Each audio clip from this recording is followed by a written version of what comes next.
Big shout out to today's sponsor, Squarespace. Squarespace.com is the easiest way to start a website. Today we're going to talk about 5 of the most overrated features, in my opinion, that are included in hi-fi today. So sit down, grab a cup of coffee, and let's talk about some stuff you probably don't need.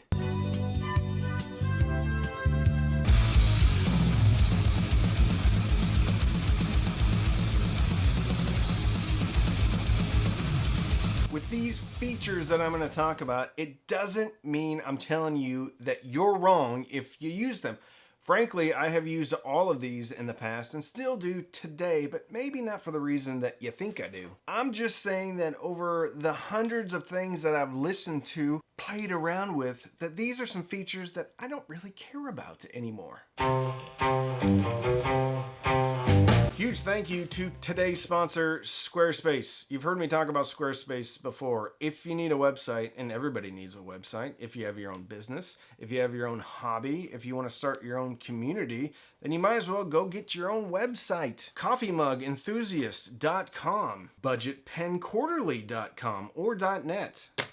You can start a website with anything, and if you've never started a website, Squarespace makes it super easy. There is an entire support page with videos, with articles that cover everything from email campaigns, selling stuff online, setting up a portfolio for photography or videography. Don't put your stuff on Instagram, you gotta put it on your own website. So run on over to squarespace.com/cheapaudioman to save 10% off your first purchase. It's so easy to start a website. The only thing you have to do is put a little information in about yourself, about your business, and it spits out dozens of different templates. And the only thing that you have to do is drag and drop your own pictures, double click on the text box, and fill out your information. I've used Squarespace to start about 3 websites, and one I started in about 3 hours. From conception in my vacuous brain to being online. So go over to squarespace.com/cheapaudioman and use the code cheapaudioman to get 10% off your first purchase. Thank you, Squarespace.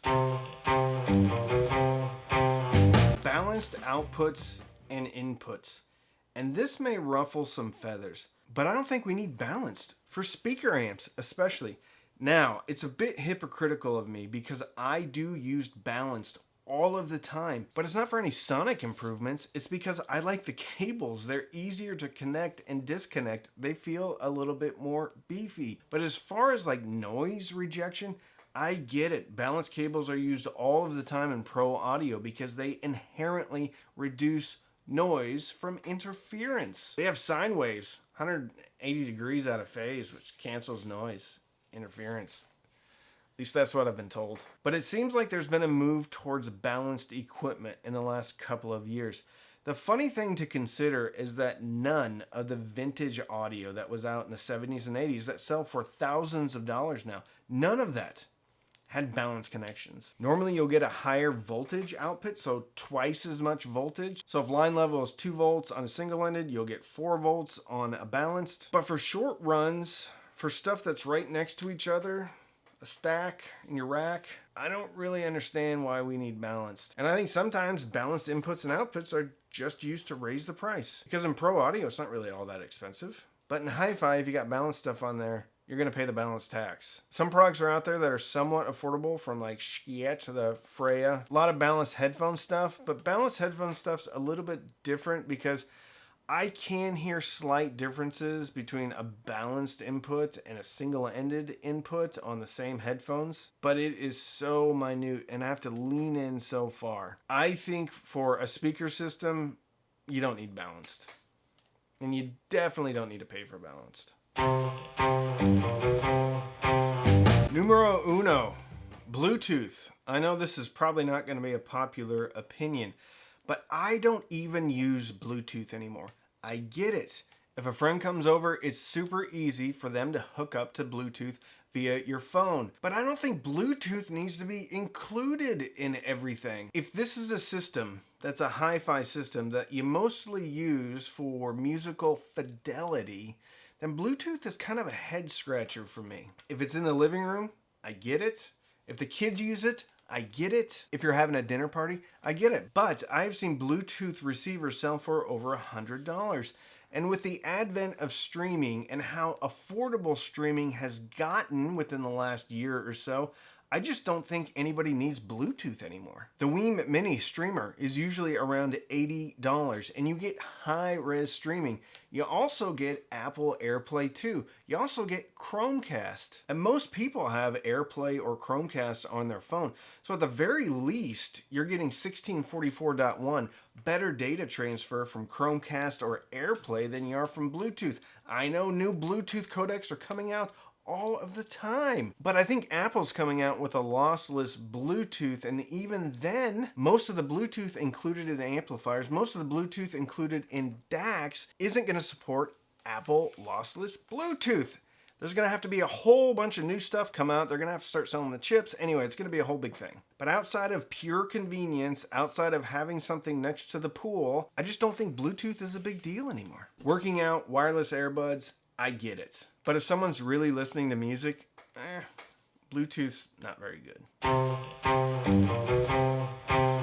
USB thumb drive receivers. I've seen it on DACs. I've even seen it on cheap amps. I just don't get why this feature exists. I don't know anybody that uses something like that. I get it. You got a bunch of music on a thumb drive, plug it into something, maybe a streamer or something. There's no real interface with some of these DACs. Yes, you can kind of go through the menu on a screen that's about that big, but I don't know why this feature is included. If you use it, please put it in the comments.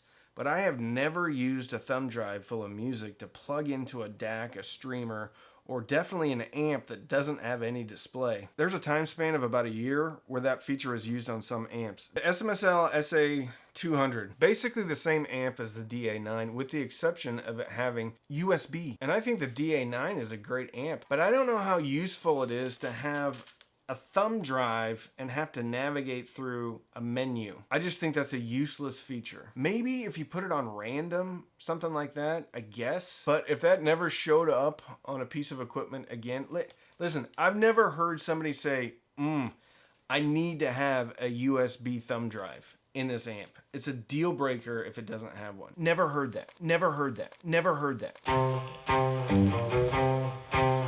Headphone outputs on everything. I don't get it. I don't know why they're included. Maybe for convenience, but I don't personally. I have never used a headphone output on a modern receiver. Vintage receiver, I have tried it just to see how it sounds, but I've never really used it all that much. But there's headphone outputs on just about everything now, especially the cheap Chinese stuff that's coming in.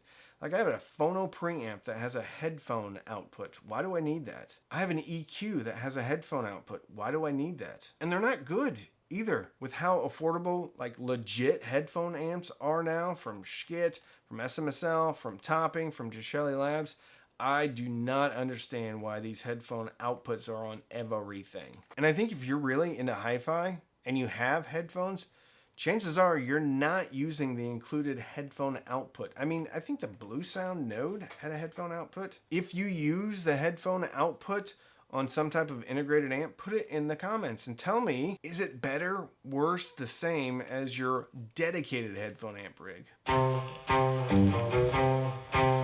The last thing I think is a bit overrated is tube buffers in Chinese products. I get it. People like tubes. Some people like tubes. But it just seems like everything had tube buffers in it. There's a Duke Audio EQ, which is awesome. But guess what? It has tubes in it, and it has a headphone amp in it. I'm not exactly sure what the obsession is with tubes, but I'm kind of over it. I would just rather have something, a decent phono stage or a decent EQ with decent op amps, maybe have op amp receivers that you can switch out. And I know some companies are going to that, but it just seems like there's tubes in everything. And I've played around with a lot of it, and I don't love most of it. The MT602 from X-Duo has tubes in it. I think it sounds pretty good. It's a little Class A headphone amp. You could use that as a tube buffer. But there are products coming out like the Piety from Niche, which was kind of a collab between Skit and Niche. That thing sounded amazing. It sounded better than any, I think it was supposed to sound like a tube headphone amp, but it sounded better than any tube headphone amp I've ever heard. So people are doing really cool stuff without tubes. If you're into tubes, I'm not saying that you are wrong at all, because there's a bunch of fun that can be had by rolling different tubes. I just think it seems odd that there's tubes in so many of these products coming out of China. I wish they would just simplify things. Simple it. Less features, less tubes, less headphone outputs. If you think I missed something, put it down in the comments. If there's something that you see included in a lot of products, but yet nobody uses it, pop it down in the comments. So if you want to support the channel, you can sign up for Patreon. Patreon.com/cheapaudioman. Every Sunday night we have Patreon-only Zooms, Patreon-only Discord, Patreon-only Facebook group. You can also use the links in the description. Those are affiliate links, which means if you click and you buy, I get a commission, but it doesn't cost you any more. So it's a great way to support the channel. You can also sign up for Amazon Music, Tidal, or Rune. Links in the description. Click sign up. There is a trial period for all of them. But even if you quit, I still get a couple of dollars. So don't binge watch anything on Netflix or Hulu. Binge listen and fill your soul with happiness. And with that, I'm Randy. I'm the Cheap Audio Man.